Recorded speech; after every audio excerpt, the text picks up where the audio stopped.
7 worst ways to die, explained by scientists. 1.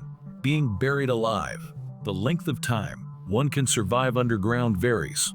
Generally, it ranges from 1.5 days to 10 minutes. This depends on their ability to hold their breath. Larger individuals wouldn't last long. If you try to dig your way out, you'd get crushed and suffocated. It would be like concrete setting in seconds. If you did nothing, the carbon dioxide levels would keep rising. They'd eventually render you comatose. 2. Radiation poisoning. Acute radiation syndrome is a gruesome way to go. It occurs when high-energy photons penetrate the body. They damage both tissue and genetic material. Deafness, blindness, and loss of teeth are common. So are ulcers in the mouth and throat. It can take a long time to die from radiation sickness. 3.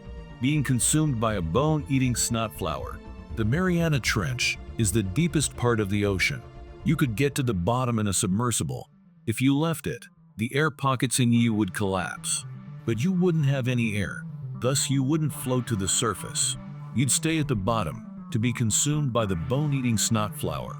It usually eats whale bones. 4. Rapid decompression.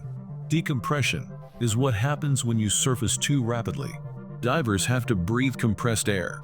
It contains a lot more oxygen and nitrogen than surface air. This leads to nitrogen bubbles forming in the blood.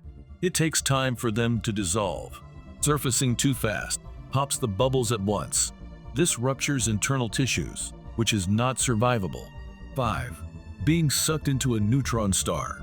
A neutron star has the mass of several suns, but it's only about as big as a city. If you fall into one, you'd probably be killed by radiation, but in some cases, you might get some time to free fall.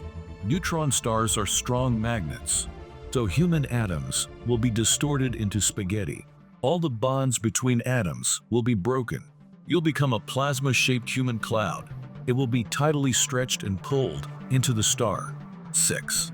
Freezing to death. Freezing to death is nothing like going to sleep. Drowsiness signals the second stage of hypothermia, but it starts with uncontrollable shivering. The body tried to generate heat.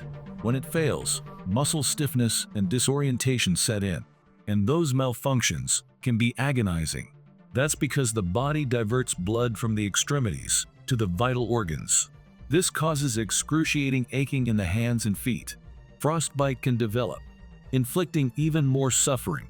It feels like intense burning until the nerve endings are dead. 7. Boomslang venom. A boomslang is a venomous snake from South Africa. In 1957, herpetologist Carl P. Schmidt was bitten by one. There was no antidote back then. Schmidt documented what happened to him. At first, he was overcome with powerful nausea. Then he developed a chill, followed by severe shaking. His body temperature rose rapidly. Schmidt started bleeding from the mouth. Soon he was bleeding from all the orifices, including his eyes. Schmidt died of respiration paralysis the next day. His heart and brain had bled out. Boomslang venom causes the body to produce tiny blood clots. Ultimately, this causes its prey to die of exsanguination.